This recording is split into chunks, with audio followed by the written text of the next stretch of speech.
Hey, we're live. It's Randy Churchill, the Churchill team, and I got a kind of a very fun time. I was sitting there thinking to myself, like, hey, who should we interview this week? And really, the one of the most obvious, best people that I've yet to ask is actually Sereta Churchill, mom, to come on and kind of talk about real estate, her career in real estate, and kind of look at the world today.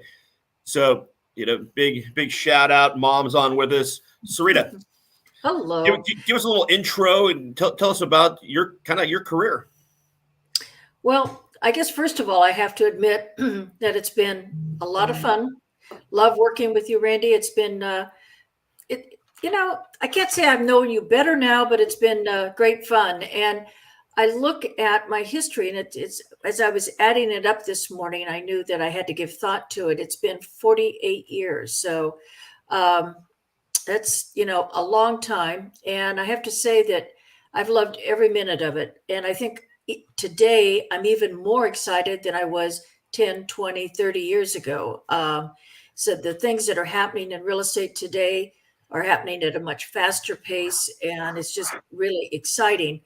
um, as I said, I started my career in 74. Worked for Red Carpet Realty for about a year, and it was a good experience. And then a new brokerage opened up in town, and I went to work for them. And it was Heritage Real Estate, and worked there for several years while I got my broker's license. And then I was approached to buy 50% of the company. Terrified, but it seemed like a good step. And it really was. We owned the company together for 30 years. We grew it into 4 offices, several hundred agents. Lots of fun, lots of mentoring, lots of management. Randy looked at me one day and said, "Mom, the market's changing. You love selling." And I did. And so we ended up closing Heritage, which was a great, great move. And it's I'm plugging in my computer at the moment. All of a sudden it flashed that my battery was low. That's not a good thing. Always Anyway, great to have you in technology online. it's a great mixture. So at any rate, we during in the next few years we worked for a couple of very fine brokerages, and it was really different. It took some adjusting to that. I wasn't making the decisions, and as Randy will tell you, that's really hard for me. But they were great people, good companies. We went to Rockcliffe Real Estate, and after a few years, and I had known Jeff Sposito for years and years, and Robin Dixon. That was also a good choice, and was training director for them and sold for 5 years. So, then Sereno bought them a couple of years ago, and we love the folks at Sereno, great company. They're a large regional firm, but it wasn't fitting where you and I, Randy, really wanted to go. And, we talked about it. We wanted to continue. We had formed a team, and that's something it fits our skill set very nicely. It's something we enjoy. We love helping agents be successful, and it just didn't quite fit with your more traditional brokerage. So we joined EXP, gosh, almost just a year ago. And again, I have to say this is one of my more exciting times for me in real estate. So I'm here today with EXP, with Randy and our team, and it's all as well. And that was a long answer there, mom. I know. As we talk about different segments of your career, whether it was the 70s, early 80s with high interest rates, late 90s with foreclosures, money store, etc. And then heading into 2009, and those obviously those actually '08 Hmm. and those years, have things changed in the ways we sell real estate, and how have they stayed the same? Well, I think that, yes, to answer your question directly, they have changed dramatically, and the pace of change is so accelerated in today's world. So you feel like you're just running to stay caught up. And the ease of business is tremendous today. I mean, the times at midnight you were sitting in your car in the early days without a cell phone, without all of these other things that make our life easier. Um, we didn't scan, we didn't do all of these things that cut down, quite frankly, on dollars spent and money. Uh, Same, but I mean, it just really cuts down the time that we have to do that part of the job. Marketing is so much easier today. It takes a lot more thought. It can take a lot of money depending on where you decide to place it, but it's just a different way of marketing. So it's all for the good, in my opinion. The one thing that I think that people new to real estate need to be aware of is, as dramatically as the business has changed, it's still a people business. We're dealing with people's livelihood, which is often the biggest investment in their life. We better know what we're doing. We need to pay attention to their emotions as they work through it. That absolutely hasn't changed. And to me, that's the joy of the job, getting to know people better, getting to know how they think, and finding them their perfect house. There really isn't any bigger joy than that. Well, and I also think the agent's mindset has changed over the last 30, 40 years, where the agent back before online MLS, were actually Zillow or a Redfin or Truly, wherever the people go get values. But we were the holder of all information. Hmm. And people couldn't get that information unless they talked to a realtor. Now, and I say this, we're kind of like the captain of a ship now. We're making sure that our clients arrive safely at port, but we're not the keeper of information as much as we once were. Do you agree? I mean, do you agree with that? I mean, I think we're here to protect our clients and hold their hand and make sure they arrive safely in their new home. Absolutely. That's a wonderful analogy. It was a big change. Real estate agents resisted it often because change is hard, but I find it really exciting to have that much information in the consumer's hands because it elevates our job. I mean, guiding the ship, the captain is the one that's doing that. And because of the knowledge and the information that they have to guide that ship. And, right now, currently, I'm working with some first time buyers, and which happens to be a passion of mine. I just love it. And they have so much information, but they're not exactly sure what to do with it.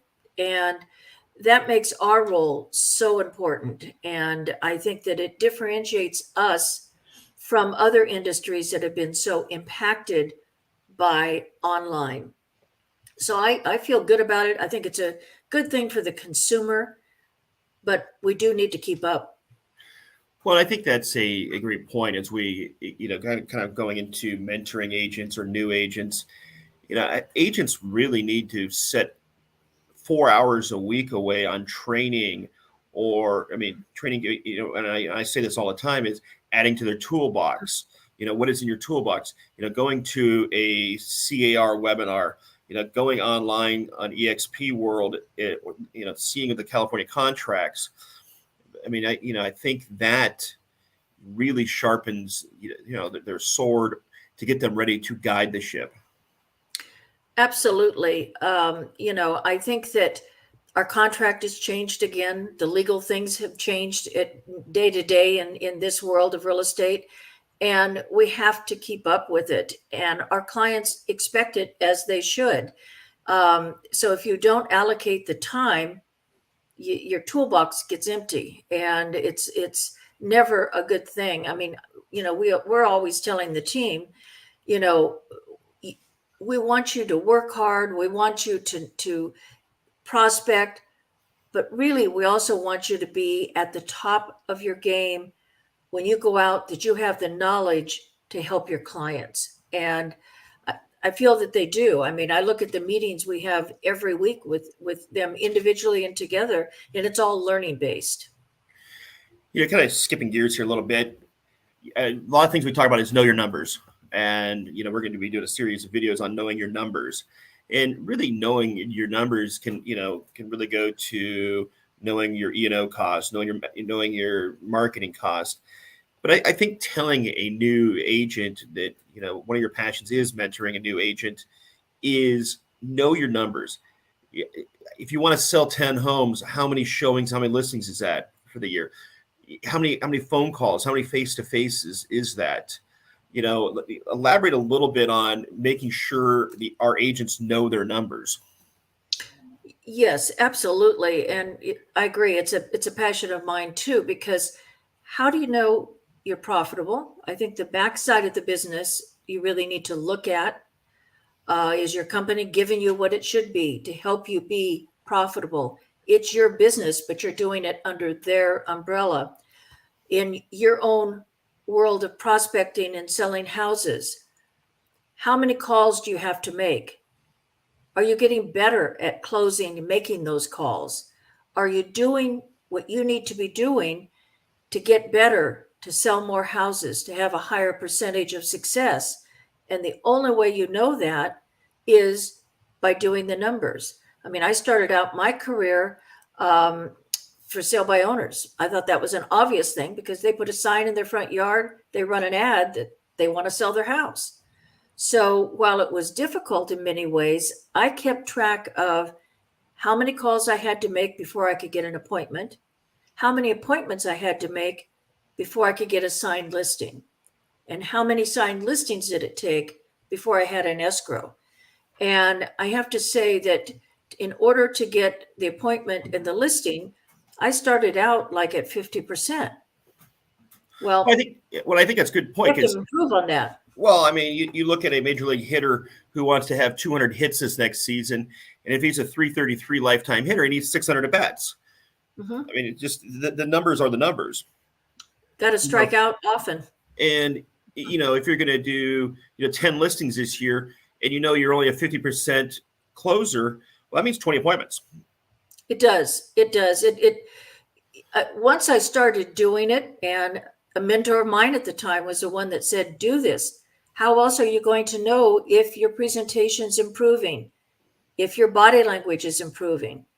And the numbers will tell you what's going on. And, I finally worked it up to 90%.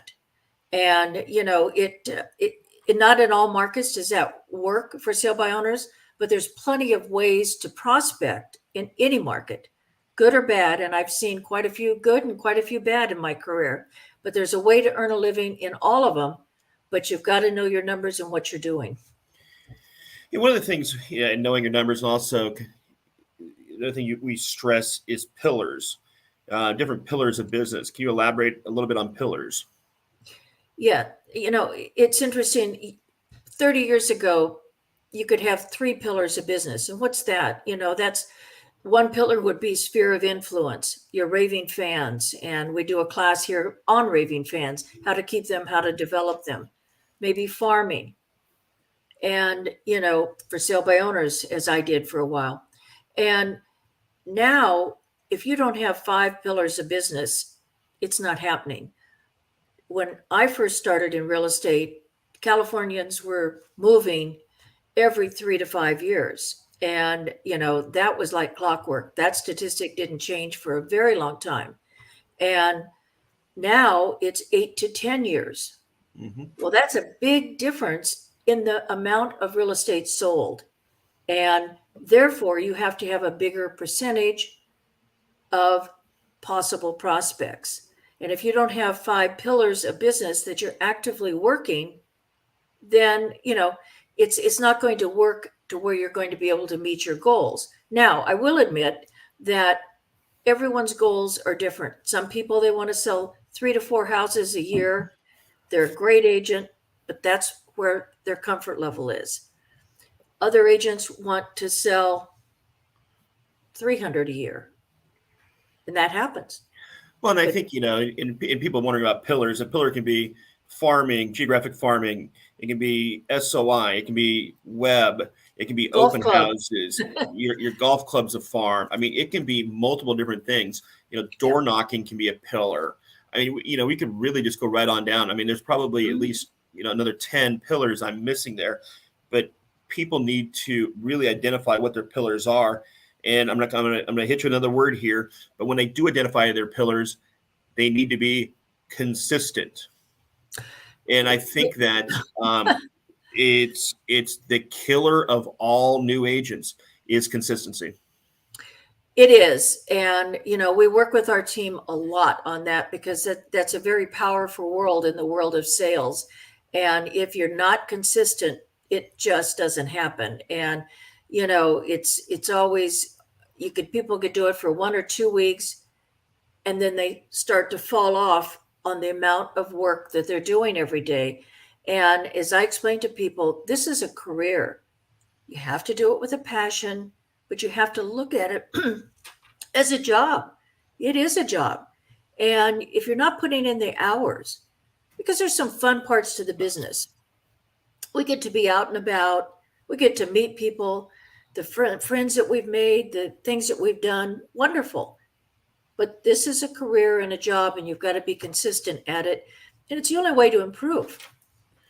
Well, 100%. I think that, and I think the NAR number is 85% of all new agents fail. And really, we're in a time I'm not sure real estate's ever been harder for a new agent to go into.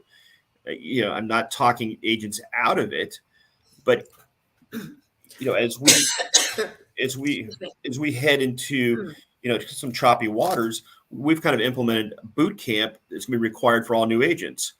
Maybe you can kind of go into what we're doing for new agents in a boot camp situation. I think I'm really excited. We talked a long time about doing it, and it's really partnering with that agent for the first 60 or 90 days, their choice, and ours too, to see how Actually, it's not going. their choice. Yeah, I'm softer, if you could tell, but it's been really good. It's been good for us too, because we really get to see what they're doing right, what's working, maybe give them some gentle nudges to go a different way. Everyone's passion of what they like doing is different. So, your pillars need to be based upon something you feel comfortable doing. But, excuse me, we meet with them once a day in person on Zoom. We get a report at night. We suggest activities. And I think it's going really, really well. We're focusing on a couple more agents to start very soon in the next week or two. So, it's that being a partner, a mentor in their business initially makes that long-term success possible. It really does, because it is a tough market, a tough world out there. And the first few months are make or break in my opinion. Well, I think that if the agent follows the playbook, they should have essentially 3 pieces of business going after 90 days, maybe a listing, 2 sales, or 3 sales. But if they really haven't done that, it may not be the right career for them either. But in saying that, the biggest thing we're trying to coach them on is having conversations, having daily conversations, and having conversations about real estate. Being able to ask for the business and being confident in asking for the business. Absolutely. Talking real estate is so easy. Everybody wants to know about it. And every single agent, us included, should be having at least 5 real estate conversations a day. And, but you have to think about it. You have to plan it to make it happen. And, it's hard shifting over from a position or a career that you had previously where you went to work 9 to 5. Work was typically handed to you, or, you had functions that you had to do. When you got done, you went home. Real estate's totally different from that. And you have to be, self-motivated. You have to want to be successful and take the time to figure out what tools you need to get successful. And we like to help guide people through that with lots of input from them, because it's their career. Their personalities are all different. But, somebody said to me once, and it's so true, that there's no common denominator in success from real estate. You can be all different sizes and shapes and cultures and be successful.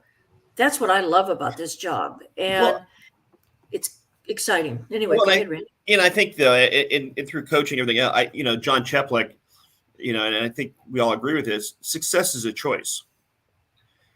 People choose to get up and do it. They choose to get up and work out. They choose. People choose success. It is a choice. Mm-hmm.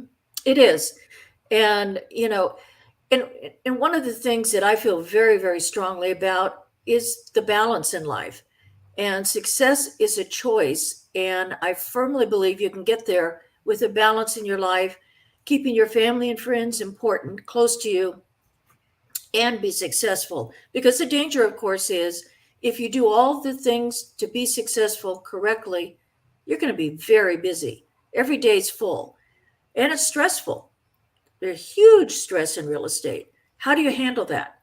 And we work with people to help them understand how they handle that and how to make sure that you're setting things up correctly to keep the stress level down, to keep your family included, to take your kids out to dinner every time you close an escrow, just different things like that. Well, it's probably a whole other topic on another day, but having agents own their calendar. I mean, Yes. owning your time. Mm-hmm. There's only X amount of blocks on that Google Calendar per week, and really own them because you never get that hour back. And so, having major discussion all the time with the agents. Own the calendar. Well, All there's right. nothing worse than getting to the end of the day and looking back on it and realizing that you actually accomplished nothing. Well, because your calendar didn't really help you.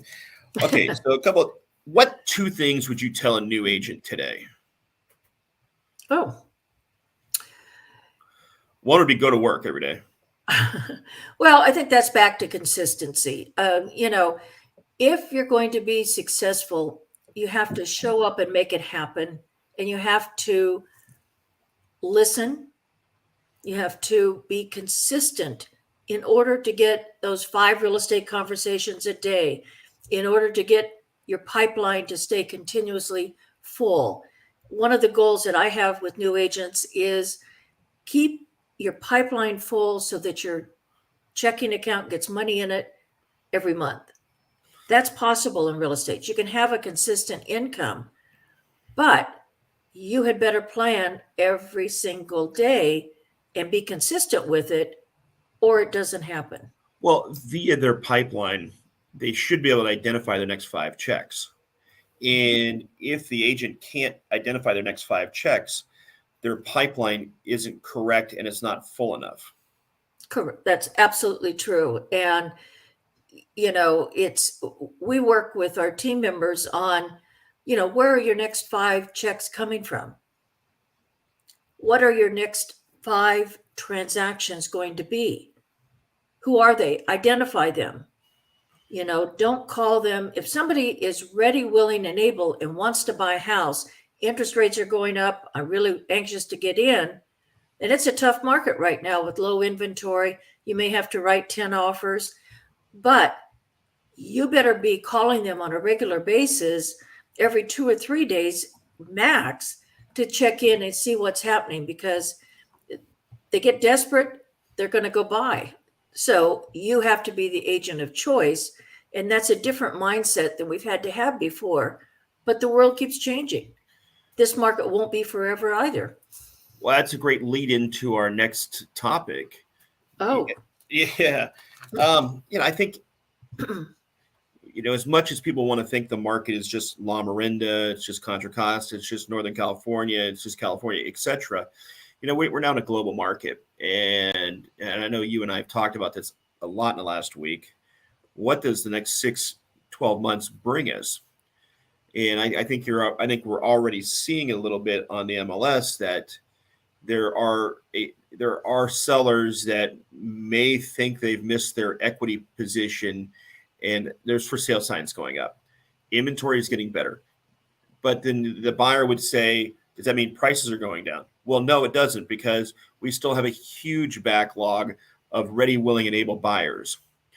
But as we move forward, I think in a 6-month mark, we may see prices not go down, but but it stay flat.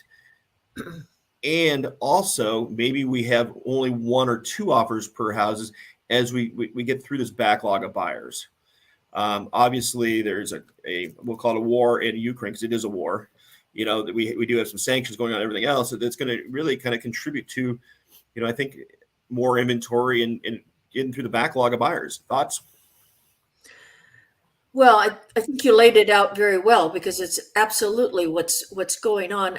I think this is back again to having a very individual relationship with each client. I mean, you and I just had a client that has a new job coming up that has to start at a particular date, moving out of state. They had a family rental that they could move into. We'd been looking for a home for them to purchase, but price had escalated so much in the last month or two, and interest rates were going up, and they became very panicky. What we did was calm them down and say, you know what, 6 months to a year from now, the market will be more balanced. Values, I'm not going to tell you values are going to plummet, but they're going to probably stabilize, and the number of offers per listing will probably, decrease. So, we talked about it, taking the stress out of it. They were so relieved that, they thought we were disappointed. Well, sure, we were disappointed that they weren't ready to buy today, but it really didn't make sense. And I think that we have to be able to make those individual decisions with our clients. Now, I will say also, though, you mentioned it as pent-up demand. One of the reasons prices won't plummet, in my opinion, is that there's still lots of pent-up demand. And, we have that opportunity. It's going to take even more dedication. If this is your career and this is how you earn your living, we're really going to have to do some thinking and be creative as we work through helping people understand the market more. Maybe now is the time to sell while prices are as high as they've been in a long time. How can home ownership for first-time buyers become even more important to them? There's just lots of things of that nature that are changing rapidly, and we just need to stay up with it so we can help our clients, because how they get their information is really different than how we get it. We get information and work hard at CAR, NAR. They're a partner in our business. They have the information we need. There's lots of other really good sources. Our clients get it not only from some of those sources, but they get it from the guy that they work with, Aunt Tilly, who hasn't bought a house in years but has an opinion. And they have trouble sifting and sorting that information, even though it's all available on the computer and with their friends. We can help them sift and sort through understanding the market, and there's never a bad time to buy a house, in my opinion. Well, no, and I think, especially today, there's so many different loan products out there, and getting a loan, it may not be interest rate centric, but more lifestyle centric, where the loan matches the client's lifestyle. Maybe it's a 5, 7, 10-year fixed. Maybe it's an interest only to start with, but taking the time to have a loan fit your lifestyle, and it's a great opportunity with all the loan programs out there now. I do see a really good buying environment for the next 6 to 9 months, and maybe getting better.